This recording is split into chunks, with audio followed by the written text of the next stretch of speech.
I work with Patrick here at the museum, helping him where I can.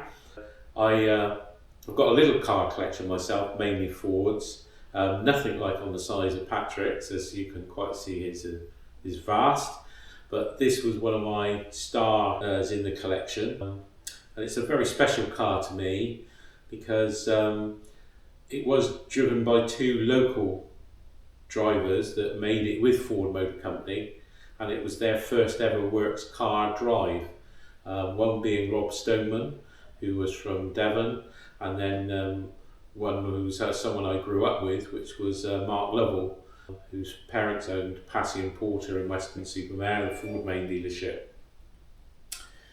And this was Mark's first ever works drive. This particular car is a Group A Escort Series 1 RS Turbo, affectionately known in the Ford circles as White Lightning. Probably in the most famous livery of the rally cars there ever was, the Radiopaging, which was part of BT at the time. And this car was used very early on, and then Mark went to a left-hand drive car, because this was one of the actual very first development cars. There were just two ever right-hand drive Series 1 RS Turbos. This is the only correct, complete one left that is known of. And this car is unrestored, and it's got all the original Ford 909 parts, which was Ford's special code for works parts and competition parts. And it's got all the original 909 parts on it, which makes it very, very special in a way, because there's nothing else really survived. There is, I believe, a very good left-hand drive one, but that's on mainland Europe. The car was used by Mark and was used in the forest and also on the tarmac. The car was, to be honest with you, not very successful. They were trying to get a lot of brake horsepower from front-wheel drive, and obviously the gearbox was always an issue.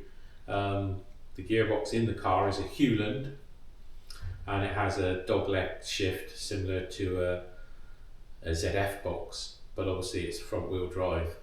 So the gearbox was bespoke for this car as well. So this car also has a totally different suspension. Again, all 909 parts, which is very unusual to see them all on here. And obviously the fuel system as well is all a special tank in the back, fuel pumps, electric fuel pumps. And the dashboard inside and everything is all as it was built when it was built at Boreham. Boreham was the factory team base in those days, which was in Essex, and sadly now a housing estate, but this car came from there. And I actually went with Mark to Boreham when he was getting fitted up for this car, and he didn't like the seats originally that they were going to give him. So a little story about these seats. These seats were there and they were on the side, and he said, well, can I try those? Being 6'4", it was quite important that he found something which he was comfortable in. And these seats were actually out of an RS 200. And he said, yeah, they fit. And they said, okay, Mark, you can have those. So those seats were then fitted to this car. So, as I say, he did only use this car 2 or 3 times, and then he went on to a left-hand drive, because all works drivers, they really wanted them to get used to left-hand drive, because the motorsport was very orientated, works cars to left-hand drive, because obviously in the World Championship you're primarily on roads where you drive with you need the left-hand drive car, so obviously they didn't really want young drivers getting used to right-hand drive. This was originally, this car, they didn't have enough Series 1 RS Turbos to actually be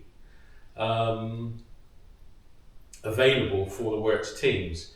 So this actual car, believe it or not, was a converted RS 1600i into a Series 1 RS Turbo, and then re-registered by Ford as an RS Turbo. And like a lot of works cars, it has run 2 registration numbers. This one ran a C registration, and also it was originally running on KEV 99Y, which is obviously one of the most famous plates for the Series 1 RS Turbo works car. The plate it's back onto now. The engine was tuned to about 260 brake horsepower, and obviously that was quite a lot in the day. Now it sounds quite a small brake horsepower compared to what you can get when you think you can buy something like a Yaris GR or something like that, which would come with 258 brake horsepower as standard. Obviously in the day when these were coming out, when they were new, they were under 150, so obviously the difference was quite a lot. Quite a hard car to drive because they had a differential in them which was wound up quite well to help with the putting the power down, but of course that makes the car quite difficult for the driver to drive. You have to fight with the steering quite a lot when you actually go on different surfaces, and sometimes the car can tramline a little and also pick up any white lines or anything like that, and that will also pull you one way or the other, so you really had to be on it. And until I owned the car and I drove it down the road very timidly compared to how Mark would have driven it, I didn't ever appreciate how difficult it was for him to drive this car, how difficult a car it was to drive, and yet he did get some good results. In fact, finishing in the top 10 in British Rally Championship rounds, I thought it's an amazing achievement after driving the car. So it's very special to me. It was a very unusual way I found it. I actually rang someone to buy some parts one day, and the guy asked me where I was, and he was going to try and get the parts to me next day because it was very urgent. And he said, "Oh, I might have a car you've heard of." And I said, "Oh, really?" And he said, "Yeah, it's an Escort Mark III Turbo rally car." I said, "Oh, right." He said, "Yeah, driven by a guy you might know because he was in Western, Mark Lovell." I couldn't believe it. I said, "Really?" And he said, "Yeah." He said it's totally original. He said, "You can come down and have a look at it one day, but it's not for sale."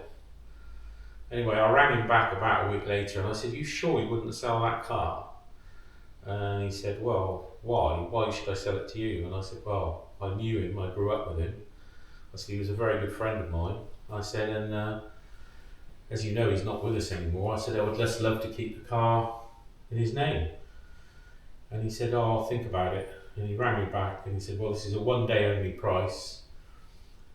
You can buy it because of your connection with the car." And he said, "You've got to offer it back to me if you ever want to sell it. That's the condition, I'll sell it to you. And this is the price, and there is no negotiation." And by luck, about 5 days before, I had an endowment mature, which I should have really used towards paying my mortgage off, but I didn't. I bought the car. So that's how I ended up with this bit of history. And it's really nice that it stayed local, and it's even nicer that it's down at County Classics Motor Museum, where more people can come and see it and enjoy it and read the history.